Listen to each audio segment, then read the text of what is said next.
दोस्तों, कैसे हैं आप सभी। आशा करती हूँ आप सभी बहुत अच्छे हैं और अपना ख्याल रख रहे हैं। राधा रानी अपनी कृपा आप सब पर बनाए रखे। दोस्तों, आज हम बात करने वाले हैं जीवित पुत्रिका या जितिया व्रत की। 14 सितंबर को पड़ने वाला जितिया व्रत का कुछ उपाय बताने वाली हूँ, विशेष रूप से पानी पीने का, क्योंकि इस व्रत में नियम नहीं होता है। तो बहुत सारे लोगों का ये प्रश्न है कि अगर मान लीजिए कि हम बहुत ज़्यादा प्यास लगती है तो क्या पानी पी सकते हैं या नहीं पी सकते हैं, और पानी अगर गलती से पी लिए हैं तो उसका हम कैसे प्रायश्चित करेंगे, क्या बच्चे पर कोई संकट आएगा, कोई इस तरह की कोई परेशानी आएगी। तो जो शास्त्रों में वर्णन है उस वर्णन को बताऊंगी, और विशेष रूप से जो गुरुजी ने बताया है कि अगर आपने पानी पी लिया है तो क्या करना चाहिए विशेष रूप से, और अपनी गलती का प्रायश्चित आप कैसे कर सकते हैं, सारी चीज़ें बताने वाली हूँ। तो वीडियो में अंत तक बने रहें, और विशेष रूप से लास्ट में बताऊंगी वीडियो के पुत्र प्राप्ति का उपाय, जो कि बहुत बहुत कारगर है और 100% है कि उस उपाय को करने पर आपको पुत्र संतान की प्राप्ति ज़रूर होती है। तो चलिए जान लेते हैं क्या करना है और कैसे, किन बातों का विशेष रूप से हमें ध्यान रखना है जितिया व्रत पर, और प्यास न लगे इसके लिए क्या करना चाहिए जिससे कि हमें प्यास न लगे, इस बात का विशेष रूप से हमें ध्यान रखना है।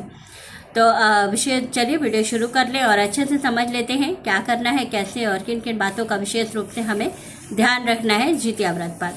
तो जैसे कि सभी को बता दिया गया है कि जितिया व्रत जो है वो 14 सितंबर को रखना उत्तम है।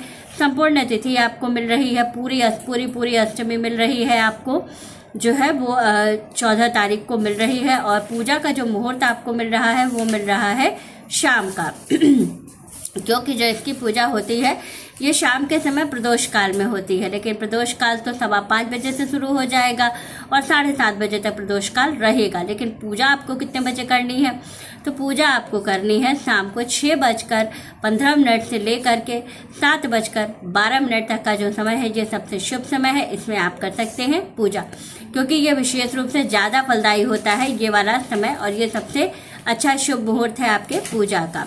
दूसरी चीज़ है कि जो सबसे बड़ा सवाल है लोगों का कि जो है अगर पानी पी ले तो क्या करें। देखिए, सबसे पहली चीज़ है कि सप्तमी तिथि पर जो आप नियम का पालन करते हैं उस दिन कुछ बातों का विशेष रूप से ध्यान रखें, तो आपको दूसरे दिन प्यास नहीं लगेगी।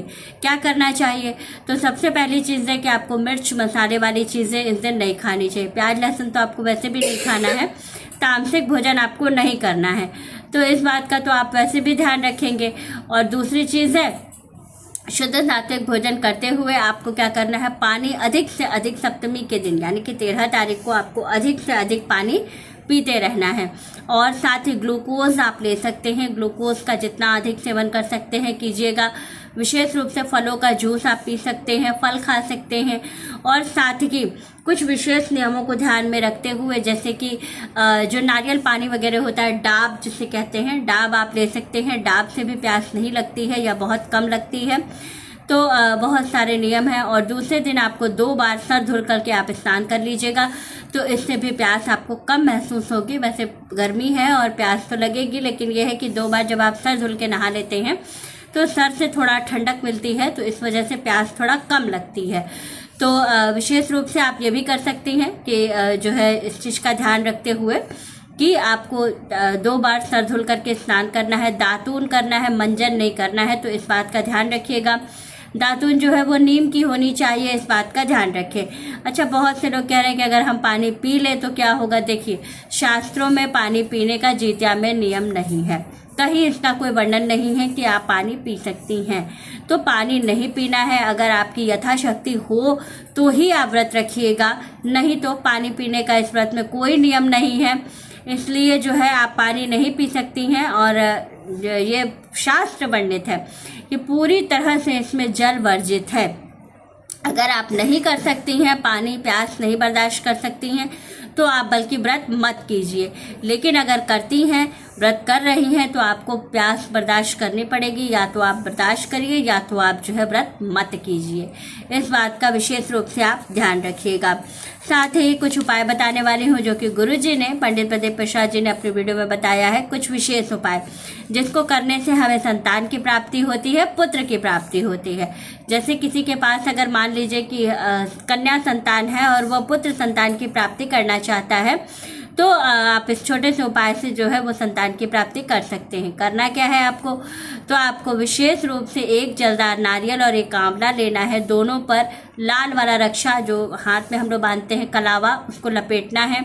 लपेट करके जहाँ पर पूजा हो रही है, जहाँ पर झुंड में महिलाएं पूजा कर रही हैं, जो पुत्रवती माता हो उसको आपको अपना नारियल और आंवला दे देना है। उनसे कहना है कि वो आपका ये आंवला आपके नाम और गोत्र के साथ वहाँ पर चढ़ा दे। और जब उनकी पूरी पूजा पूर्ण हो जाए तब आप उनसे कहिएगा कि वो आपकी गोद भर दे उस नारियल से और उस आंवले से।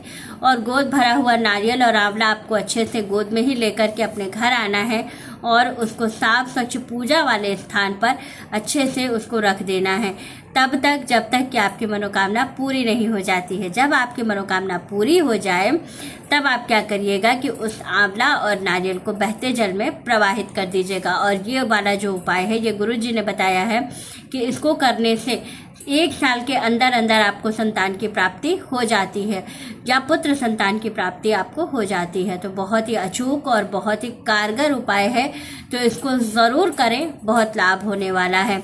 और ये सारे उपाय जो मैं बताई हूँ ये शिव महापुराण में भी वर्णित है, साथ ही गुरुजी ने अपनी वीडियो में भी बताया है। उन्होंने थोड़ा सा बहुत लंबा डिटेल करके बताया, मैंने आपको शॉर्ट में बताया, जिससे कि आपको बहुत ज़्यादा देर वीडियो पर टाइम नहीं देना पड़े और आपका जो जानकारी है वो पूरा हो जाए। तो वीडियो अच्छी लगी, जानकारी अच्छी लगे तो वीडियो को लाइक, शेयर और सब्सक्राइब ज़रूर कीजिएगा। राधे राधे दोस्तों।